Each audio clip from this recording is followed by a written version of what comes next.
माँ की ममता। एक छोटे से कस्बे में समीर नाम का एक लड़का रहता था। बचपन में ही पिता की मृत्यु हो जाने के कारण परिवार की आर्थिक स्थिति बड़ी दयनीय थी। समीर की माँ कुछ पढ़ी लिखी जरूर थी, लेकिन उतनी पढ़ाई से नौकरी कहाँ मिलने वाली थी। सो घर घर बर्तन मांज कर और सिलाई बुनाई का काम करके किसी तरह अपने बच्चे को पढ़ा लिखा रही थी।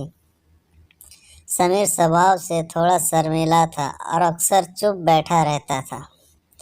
एक दिन जब वो स्कूल से चुपचाप लौटा तो उसके हाथ में एक लिफाफा था। उसने माँ को लिफाफा पकड़ाते हुए कहा, माँ, मास्टर साहब ने तुम्हारे लिए ये चिट्ठी भेजी है, जरा देखो तो इनमें क्या लिखा है। माँ ने मन ही मन चिट्ठी पढ़ी और मुस्कुरा कर बोली, बेटा, इसमें लिखा है कि आपका बेटा काफ़ी होशियार है। इसे स्कूल के बाकी बच्चों की तुलना में इसका दिमाग बहुत तेज है और हमारे पास इसे पढ़ाने लायक शिक्षक नहीं है। इसीलिए कल से आप इसे किसी और स्कूल में भेजें। यह बात सुनकर समीर को स्कूल ना जा सकने का दुख तो हुआ, पर साथ ही उसका मन आत्मविश्वास से भर गया कि वो कुछ खास है और उसकी बुद्धि तुर्त है। माँ ने उसका दाखिला एक अन्य स्कूल में करा दिया। समय बीतने लगा। समीर ने खूब मेहनत से पढ़ाई की।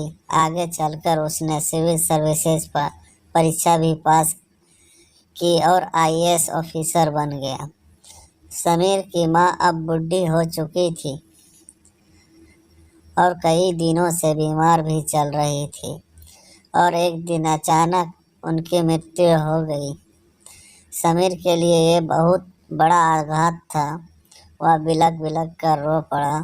उसे समझ नहीं आ रहा था कि वह अब अपनी माँ के बिना वो कैसे जिएगा। रोते रोते उसने माँ की पुरानी अलमारी खोली और हाथ में उनका माला, चश्मा और अन्य वस्तुएं लेकर चूमने लगा।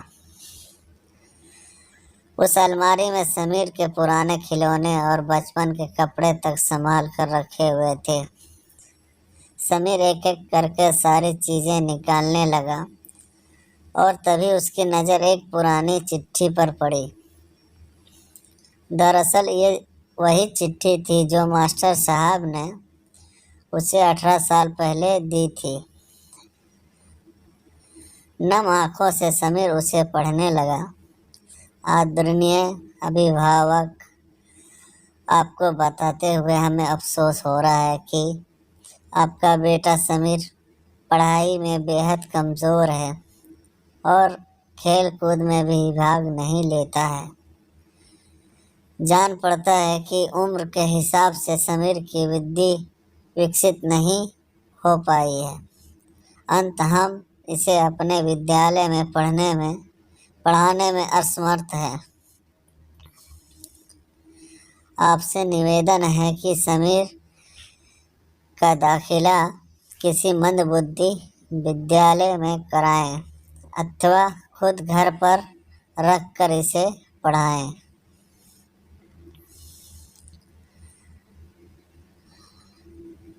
सादर प्रिंसिपल।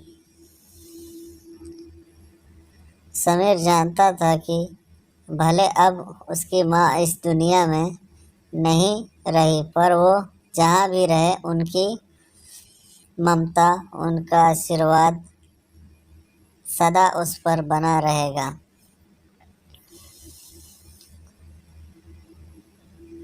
भगवान सभी जगह नहीं हो सकते, इसीलिए उसने माएँ बनाई।